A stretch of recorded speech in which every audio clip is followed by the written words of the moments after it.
Bien, chers amis de la presse nationale et internationale, comme vous l'avez certainement appréhendé, il fallait bien qu'à un moment ou un autre, nous nous retrouvions pour faire le point de la journée d'aujourd'hui, qui a été retenu par M. Alassane Ouattara comme une journée de déroulement d'un scrutin que nous contestons, mais que nous avons l'obligation de suivre, parce que pour nous tous, cette journée est importante aussi bien dans la forme que dans le fond.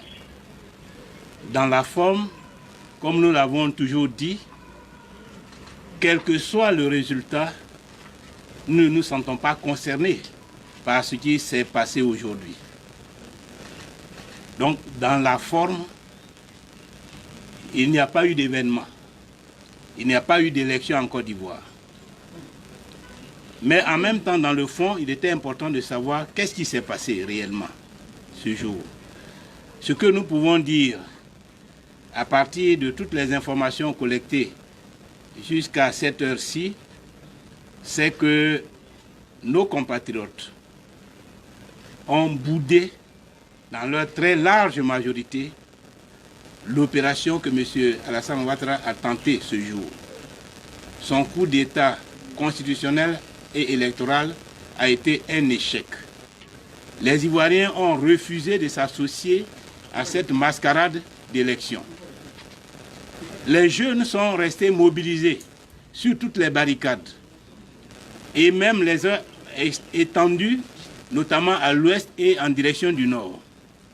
Partout, les barricades sont restées dressées et le convoyage du matériel électoral n'a pas été possible. Là où les matériels électoraux ont été stockés dans des brigades de gendarmerie, ces matériels ont été récupérés et dans de nombreuses localités brûlées, comme en témoignent les nombreuses images sur les réseaux sociaux. Là où des bureaux ont pu s'ouvrir, cela a été le désert. C'est le cas, par exemple, à Abidjan, où il n'y a pas eu d'affrontement, d'échauffourée, de confrontation, mais où les bureaux n'ont pas du tout été fréquentés. Dans toutes les communes, à l'exception de quelques quartiers, Abidjan était une ville déserte. C'était pratiquement comme un jour de deuil national. À l'intérieur du pays, notamment à l'est, pratiquement, nous pouvons dire que 90% des bureaux de vote ont été fermés. Il en est de même à l'ouest. Seuls quelques quartiers, ceux qu'on appelle habituellement les Dulabougou, ont pu ouvrir des bureaux où quelques Ivoiriens se sont acquittés de cette activité. Donc, dans l'ensemble, nous pouvons dire que le mot d'ordre des désobéissances civiles a été suivi dans leur grande majorité par nos compatriotes. Ils n'ont pas été au vote. Malheureusement, nous déplorons encore une fois des morts là où il y a eu des affrontements.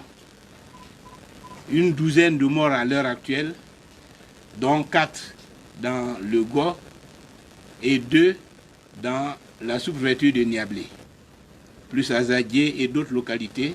Au total, nous déplorons à l'heure actuelle une douzaine de morts. C'est donc dire que les Ivoiriens sont restés mobilisés pour contester et pour s'opposer à cette tentative de coup d'État constitutionnel et électoral que M. Alassane Ouattara a tenté depuis plusieurs mois de perpétrer. Il n'y a pas eu d'élection en Côte d'Ivoire.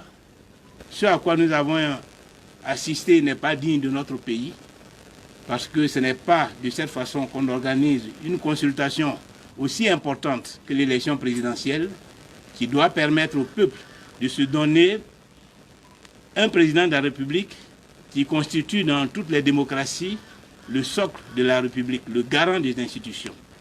Ici, il y a eu une tentative de passage en force, une prise en otage du pays à travers l'armée et les miliciens.